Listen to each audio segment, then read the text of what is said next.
তোমার উপর অবধারিত করে নাও দীর্ঘ নীরবতা, দীর্ঘ সময় চুপ করে থাকার বিষয়টা তোমার উপর অবধারিত করে নাও।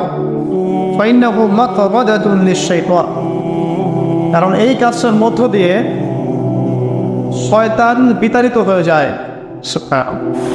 ওয়া আউনুল লাকা আলা আমরি দীনিক, দীর্ঘ সময় চুপ থাকলে তোমার দিনের প্রতিটা কাজ করার ব্যাপারে আল্লাহ তোমাকে সাহায্য করবেন, বা দীর্ঘ নীরবতার ব্যাপারটা দিনের প্রতিটা কাজ করার ক্ষেত্রে তোমাকে সহযোগিতা করবে।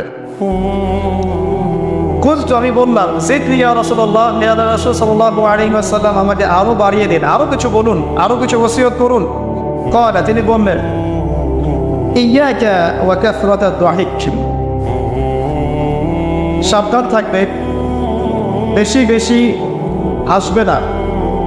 ফাইন্নাহু ইউমিতুল কলব, কারণ যারা অধিক পরিমাণে হাসাহাসি করে তাদের কলব মরে যায়, তাদের কলবে মৃত্যু ঘটে। ওয়া ইয়াযহাবু বিনূরি ওয়াজহি, এবং চেহারার মধ্যে নূর চলে যায়, চেহারায় কোনো জ্যোতি বা নূর থাকে না। কুলতু জিদনি ইয়া রাসূলুল্লাহ, ইয়া রাসূল সাল্লাল্লাহু আলাইহি ওয়াসাল্লাম আমাকে আরো বাড়িয়ে দিন, আরো কিছু ওসিয়ত করুন। ক্বালা, এবার তিনি বললেন সাল্লাল্লাহু আলাইহি ওয়াসাল্লাম কুলিল হাক্কা ওয়া ইন কানা মুররান, সর্বদা সত্য কথা বলবে, সত্যের উপর থাকবে যদিও এটা অন্যের কাছে তিক্ত হয়। সত্য কথা বলবে যদিও এটা তিক্ত শোনায়। কুলতু জিদনি ইয়া রাসূলুল্লাহ, তিনি বলছেন আমি বললাম হে আল্লাহর রাসূল আরো বাড়িয়ে দিন আমাকে। ক্বালা, এবার নবীজি বললেন সাল্লাল্লাহু আলাইহি ওয়াসাল্লাম লা তাখাফ ফিল্লাহি লাওমাতা লাইম, আল্লাহর পথে কাজ করার ব্যাপারে বা আল্লাহর পথে চলার ক্ষেত্রে, আল্লাহর দ্বীন পালনের ক্ষেত্রে নিন্দুকের নিন্দার পরোয়া করবে না। আল্লাহর ব্যাপারে নিন্দুকের নিন্দার সমালোচনার পরোয়া করবে না।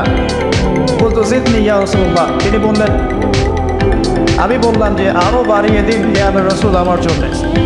নবী করিম সাল্লাল্লাহু আলাইহি ওয়াসাল্লাম বললেন ক্বাল লিয়াজুসকা আলিন নাস মা তা'লামু মিন নাফসিক, যখন মানুষের ব্যাপারে তোমার নেগেটিভ কোনো মন্তব্য করতে হয় বা কারো ব্যাপারে যদি নিন্দা করতে চাও, এরকম ইচ্ছা জাগে মনের মধ্যে, তাহলে আগে চিন্তা করবে যে এই দোষটা তোমার মধ্যে আছে কিনা। অর্থাৎ নিজের নফসের খেয়ালটা তুমি আগে বেশি নেবে অন্যের নিন্দা করার আগে। রাওয়াহুল বাইহাকি, হাদিসটা এসেছে বাইহাকি শরীফের মধ্যে ফি শুআবুল ঈমান, এবং মিশকাতুল মাসাবিহের মধ্যে এসেছে হাদিসটা 414 এবং 415 পৃষ্ঠায়। অত্যন্ত চমৎকার একটা হাদিস। আজকে আমরা ইনশাআল্লাহ আযজা ওয়া জাল এই হাদিসটার উপরে সামান্য কিছু কথা বলে আমাদের আলোচনা শেষ করবো ইনশাআল্লাহ তাআলা। আবু যর রাদিয়াল্লাহু আনহু একজন বিশিষ্ট সাহাবী, আপনারা জানেন,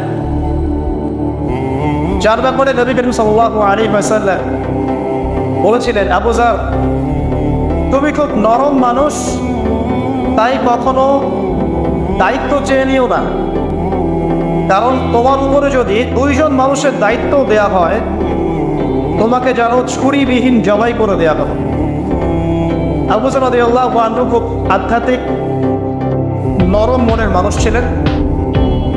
তিনি নবী সাল্লাল্লাহু আলাইহি ওয়াসাল্লামকে খাস করে বলছেন, এটা আমভাবে নয়, আমি যেমন আমভাবে সবার উদ্দেশ্যে কথাগুলো বলছি এভাবে আমভাবে নবীজি এই কথাটা তাকে বলেননি, বরং খাসভাবে বলেছেন, পার্সোনাল নাসিহাত, ইন্ডিভিজুয়ালি বলেছেন। তিনি বলছেন হে আল্লাহর রাসূল আমাকে কিছু নসিহত করো, কিছু ওসিয়ত করো। ওসিয়ত কি জিনিস? যেমন কেউ চলে যাওয়ার আগে ওসিয়ত করে, বাবা ইন্তেকাল করছে তার আগে ওসিয়ত করে, মাকে দেখিস, বোনদেরকে খোঁজ খবর রাখিস, সন্তানদের ব্যাপারে খোঁজ খবর রাখিস ইত্যাদি। তো ওসিয়ত করা মানে যে কথাগুলো আমরা অক্ষরে অক্ষরে পালন করতে চাই, প্রতিশ্রুতি ব্যক্ত করি, এরকম কথা কনভারসেশন। একটু চিন্তা করেন, নবী করিম সাল্লাল্লাহু আলাইহি ওয়াসাল্লাম যদি আপনাকে আমাকে খাস করে কোনো জায়গায় ডেকে নিয়ে কথাটা বলতেন কেমন হতো? মনে করেন নবী সাল্লাল্লাহু আলাইহি ওয়াসাল্লাম জীবিত আছেন বা আমরা তার সাক্ষাৎ পেয়েছি, আর আমরা কেউ একজন আমাদের মধ্যে গিয়ে থেকে বললেন ইয়া রাসূলুল্লাহ আমাকে কিছু ওসিয়ত করেন, আমাকে খাস করে কিছু ওসিয়ত করেন, তখন এই ওসিয়তগুলো স্পেশাল হবে এবং আপনি আমি কখনোই চাইবো না জীবন চলে গেলেও এগুলোর কোনো একটা আমরা ছেড়ে দিই, তাই না? আবু যর রাদিয়াল্লাহু আনহু এই সুযোগটা নিয়েছেন।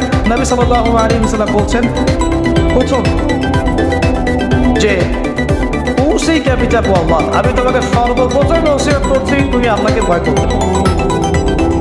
তাকওয়া কি জিনিস? নবীজি বলছেন ফাইন্নাহু আযয়ানু লিয়ামদিকা করবে, এই তাকওয়াটাই সমস্ত কাজের সৌন্দর্য গঠন করবে তোমার জীবনে। তুমি যত কাজ করবে প্রত্যেকটা কাজ যদি আল্লাহকে ভয় করে করো, প্রত্যেকটা কাজ তোমার জীবনে সৌন্দর্য গঠন করবে ইনশাআল্লাহ তাআলা। খুব সংক্ষিপ্ত আকারে বলতে পারি, আল্লাহ রাব্বুল আলামিনের তাওহীদের সাথে কাউকে শরীক না করা, এক কথায় আল্লাহর সাথে শিরক না করার নাম তাকওয়া। ঠিক আছে? আল্লাহ এক, আল্লাহ অদ্বিতীয়, তিনি মহাবিশ্বের স্রষ্টা, আমাদের স্রষ্টা, সৃষ্টিকর্তা, পালনকর্তা, রিজিক দাতা, জীবন মৃত্যুর মালিক, বিধান দাতা। এই প্রত্যেকটা কনসেপ্ট আল্লাহর জন্য খাস করার নাম হচ্ছে তাওহীদ। আর এখানে যদি আমরা কাউকে সমকক্ষ দাঁড় করে তাহলে শিরক হয়ে যাবে। এই শিরকটা তিনভাবে হয়ে থাকে।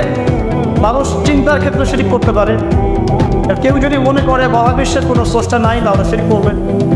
কেউ যদি মনে করে স্রষ্টা আরও একজন আছেন বা একাধিক আছে তাহলে শিরক করবে। কেউ যদি মনে করে যে আল্লাহ ছাড়া কেউ ইবাদত পাওয়ার যোগ্য, আল্লাহ ছাড়া অন্য কাউকে সেজদা করা যায় না,